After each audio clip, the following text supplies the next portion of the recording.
everybody. It's Adam, back with the So Wizard podcast. It's Monday, so I'm going to do another one of my kind of impromptu, almost what I would like to be doing as an ongoing Star Wars series. It's pretty free form right now. I'd like to do something a little more structured with a co-host. I'm working on that. Maybe have it nailed down by the end of the month. Anyway, I love Star Wars. I want to talk Star Wars, so let's dive in. There's been this article going around online lately that once Episode 9 wraps, we will not be seeing the new trio again. Rey, Finn, and Poe, and maybe by extension BB-8, I'm not really sure. Those characters will, of course, still exist. They'll be in comics and perhaps video games, maybe an animated series later.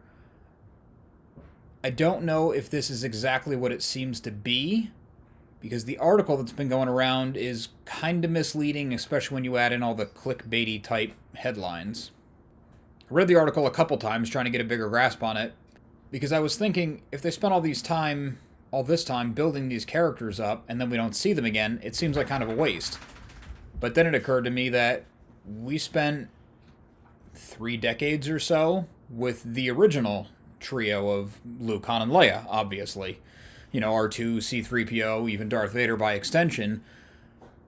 So maybe they do just get one trilogy and that's it. And maybe Disney will bring them back in 20, 30 years and dust them off. I'm hoping it's more like a 4 to 5 year hiatus and then we can start a new story, maybe surrounded on Rey. I like Poe as a Resistance pilot a lot, and I think they're finally starting to do something interesting with Finn's character. But I kind of think in a world where we're going to be getting a lot of Star Wars, it would be kind of a shame if we didn't see these new characters again after they were here to breathe new life into the franchise. That being said, the specific article I'm talking about seemed to center more on Disney Plus than Star Wars as a whole.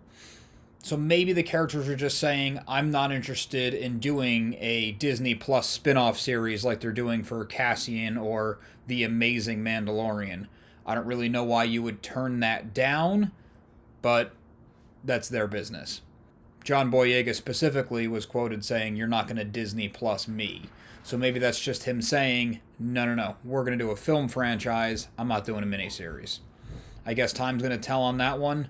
I'm hoping we get more of them.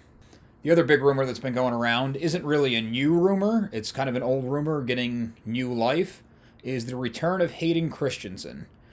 Hayden Christensen is a terrible actor who somehow got cast to play Anakin Skywalker in the prequels. If for some reason you're watching a Star Wars-themed YouTube show and have no idea who he is. And because Episode 9 is going to tie up the Skywalker saga, I gotta say it makes a lot of sense to bring him back. He could step into the shoes again, maybe do something with Vader. I'm sure there's going to have to be some mention of him, of course. And Vader has been ringing through, especially in Leia's storyline in a lot of the expanded universe novels. There was some rumors that Christensen was supposed to be at Star Wars Celebration and didn't make it, and there's rumors that he's been seen on or around the sets or filming locations. Time's going to tell on that one. Luckily, it's only a couple weeks away. I have a feeling he is going to be back in some limited capacity, because I think the new breed of Star Wars fans who are now making the movies, J.J. Abrams, Jon Favreau, whatever, they really like tying the old in with the new and kind of validating everything. If you want to go that far, it might be a little bit extreme. The other rumor regarding Hayden Christensen that I heard is that he's going to be pulled back in for a Disney Plus prequel series on Darth Vader. And that, I absolutely want the series. I absolutely want more Darth Vader. I don't know why you need Hayden Christensen. He's not going to be the guy in the suit, and he's certainly not going to be the voice. We need James Earl Jones, not a guy whining. A Darth Vader prequel series could be absolutely incredible. They could do what they're doing in the comics, or basically just do a show that gives us the Vader from the end of Rogue One, which is everyone's favorite thing. It's incredible. More of that, please. The other bit of Star Wars news that's been going around is the new Rise of Resistance ride in Florida, Galaxy's Edge.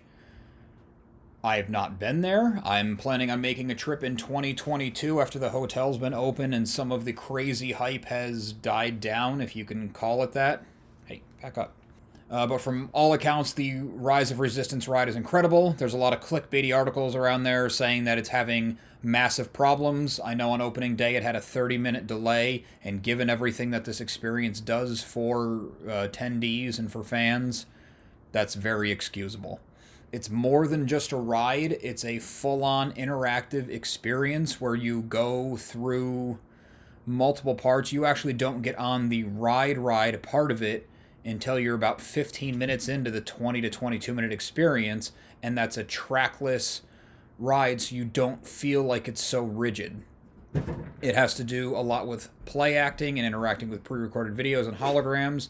The stars from the series make a comeback in it, or maybe not a comeback, the stars from the series make appearances in it, and you're escaping the Resistance. And one thing I heard is there's a very cool elevator scene where Kylo Ren is cutting through the metal, and somehow they pull it off that an actual physical lightsaber is cutting through the metal, and you can see it heating up and cutting. Of course, no one's in actual real danger, and it's not a functioning lightsaber, but they really sell it. So I'll see if I can get a first-hand account on that. I think I know somebody who might be going for it, which would be pretty incredible. Well, anyway, thanks for indulging my Star Wars obsession for another week. Make sure you listen to So Wizard Podcast every single week wherever you get your podcasts. Be sure to check out SoWizardPodcast.com for reviews, recommendations, merchandise, and more. Also support So Wizard on Patreon. A little bit goes a long way into helping more con coverage and extending the show, and you get bonus content for it. Also, make sure you subscribe to our channel. It really helps us grow our audience. We like hearing feedback, so leave us a note in the comments or drop us a line on social media. Thanks.